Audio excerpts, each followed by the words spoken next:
एक बिजनेसमैन था। उसके पास खूब सारे पैसे थे, खूब सारा बिजनेस था, बहुत ही बड़ा उसका नाम था। फिर भी वो अपने गांव में रहता था, पुश्तैनी घर में, क्योंकि वो उसके माता पिता का घर था।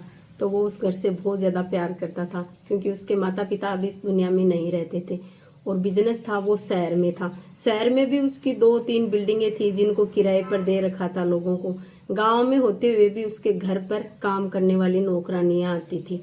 और उसके 2 लड़के थे, वो भी बड़े बड़े थे, उसकी बीवी थी। उसके घर में खूब खुशियां थी, किसी चीज़ की कोई कमी नहीं थी, खूब गाड़ियां थी। एक दिन अचानक उसको पता नहीं क्या हो गया, वो पैरालाइज हो गया। जब उसको डॉक्टर के पास लेकर गई तो डॉक्टर ने कहा कि इसका कोई इलाज नहीं। खूब सारी दवाइयाँ चलाई, इलाज चलाया, फिर भी वो ठीक नहीं हुआ। कहा कि आप इसे घर लेकर जाओ। तो उसकी आवाज़ थी ना, वो नहीं गई, बस उसका शरीर पैरालाइज हो गया, बिल्कुल भी हिल नहीं पाता था वो। धीरे धीरे काम वाली को लगा रखा था, काम वाली उसका ध्यान रखती, अंदर ही वो सुसु पोटी करता, क्योंकि उसका शरीर बिल्कुल भी नहीं हिलता। तो इतना बड़ा आदमी होता है, उसको वो बेचारी काम वाली कैसे उठा सकती थी।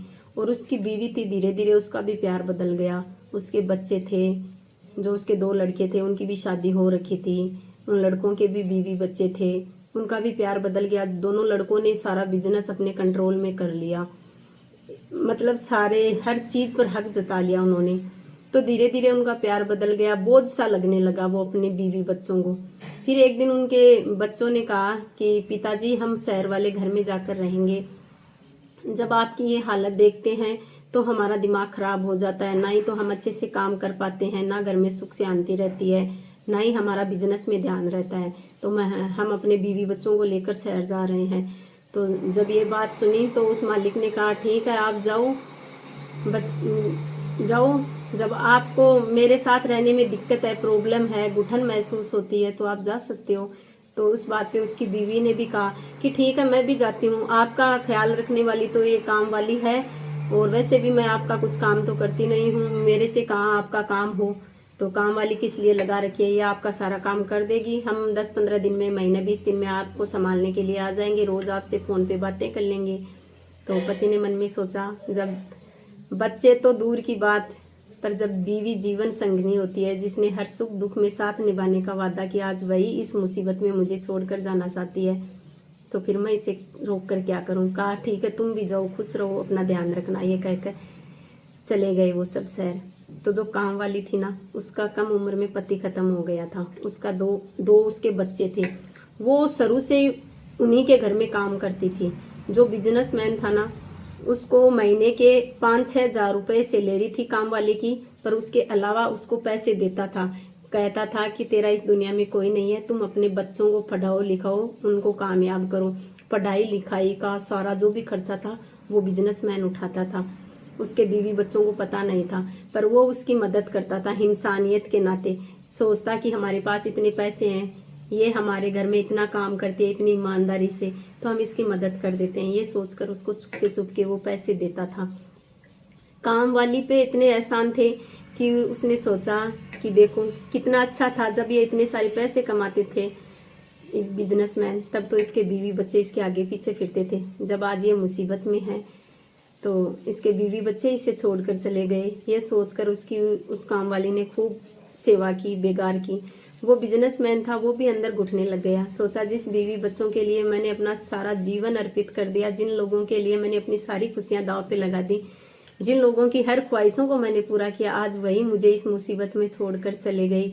ये सोच सोच कर वो इतना कमज़ोर हो गया कि धीरे धीरे पता भी नहीं चलता कि जितना उसका वजन था ना, उससे भी कम हो गया, बिल्कुल उसका शरीर पतला हो गया।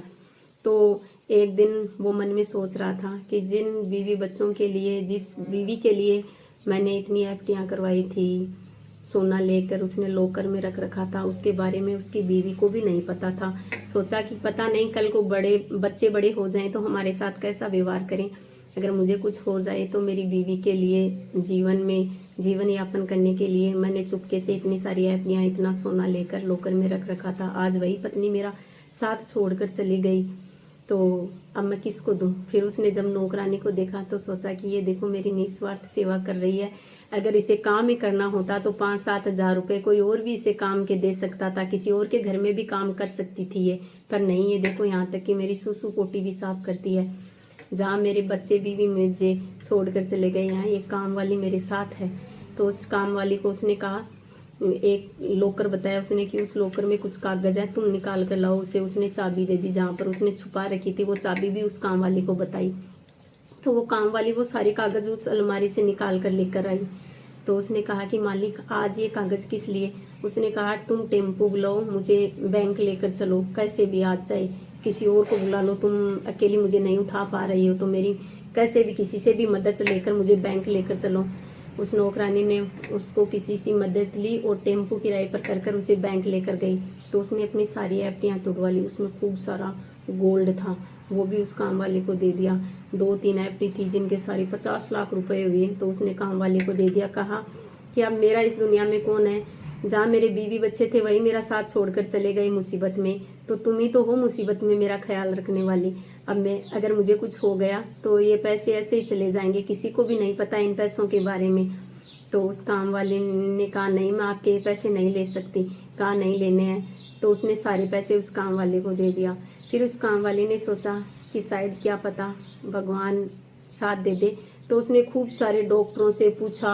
डॉक्टरों ने कहा कि देखो दवाइयों से इसका इलाज नहीं हो सकता, एक काम हो सकता है, इसको दिन में कम से कम 3 से 4 बार इसकी एक्सरसाइज होनी चाहिए, शरीर पे पूरे पे तेल की मालिश होनी चाहिए, तब शायद इनका काम हो सकता है, ये सही हो सकता है। तो उसने दिन में 2 बार तो डॉक्टर से एक्सरसाइज करवाती, 2 बार आप एक्सरसाइज करती, सुबह शाम उसको सरसों के तेल की मालिश करती। फिर उसको अपने कंधे पे हाथ में रखवा कर धीरे धीरे उसको चलाना शुरू किया। 2 साल में वो एकदम सही हो गया, जैसा पहले था ना वैसा ही हो गया। तो वो पहले से जब बिजनेसमैन था ना, वो बहुत ही माइंडेड था। पहले जो उसने बिजनेस किया था ना, फिर उसी बिजनेस को उसने जीरो से शुरू किया। और जो नौकरानी के पास पैसे थे बचे हुए, उसने उस मालिक को वापस दे दिए, जो सोना था वो भी दे दिया। तो उस बिजनेसमैन ने फिर से बिजनेस शुरू किया, बहुत ज़्यादा ग्रो किया। तो उस नौकरानी को और उसके दोनों बेटों को भी उसने अपने घर में बुला लिया और उसका बिजनेस इतना ग्रो किया कि उसका नाम पूरे शहर में हो गया। जब उसके बीवी बच्चों को पता चला तो वो भाग कर आए, वो उसके पाँव पकड़े और उसको मनाने की कोशिश की। उसकी बीवी ने कहा कि मैं तेरी पत्नी हूँ, ये नौकरानी तुम्हारे साथ कैसे रह सकती है। तो उसने कहा कि पत्नी वो नहीं जो सुख में साथ हो, पत्नी वो होती है जो दुख में साथ हो, इसे नौकरानी नहीं कह सकती। इसके बीवी बच्चों की अब जिम्मेदारी मेरी है, इसने मेरा दुख में साथ दिया। जहाँ एक पत्नी को दुख में साथ देना चाहिए, बच्चे तो शायद एक उम्र के हिसाब से अपने माँ बाप का साथ छोड़ देते हैं, पर जीवन साथी कभी साथ नहीं छोड़ता। अगर आज जिस मुसीबत में मैं था उस टाइम अगर तुम होती तो मैं तुम्हारा साथ थोड़ी छोड़ देता, पर तूने मेरा साथ छोड़ दिया। इसलिए अब तुम लोगों का मेरे जीवन में कोई हक नहीं है, कोई काम नहीं है। जो भी मेरा पहले का बिजनेस था, जमीन जायदाद प्रॉपर्टी थी, तुमने सब ले ली। मैं उस प्रॉपर्टी और ज़मीन जायदाद मुझे कुछ नहीं चाहिए। अब जो मैंने बिजनेस शुरू किया उस पर हक सिर्फ इन दोनों बच्चों का है। तो उसने सारा बिजनेस उन दोनों लड़कों के नाम कर दिया, नौकरानी के। अब वो नौकरानी और उन दोनों बच्चों के साथ वो बहुत खुश था। मैं एक बात कहना चाहूँगी, अपने वो नहीं जो सुख में साथ दे, अपने वो होते हैं जो दुख में साथ दे। और इस दुनिया में बच्चे होते हैं वो भी एक उम्र के हिसाब से उम्र के साथ छोड़ देते हैं माता पिता के, पर जीवन साथी साथ नहीं छोड़ता। तो जीवन साथी अगर दुख में साथ छोड़ दे तो वो जीवन साथी नहीं।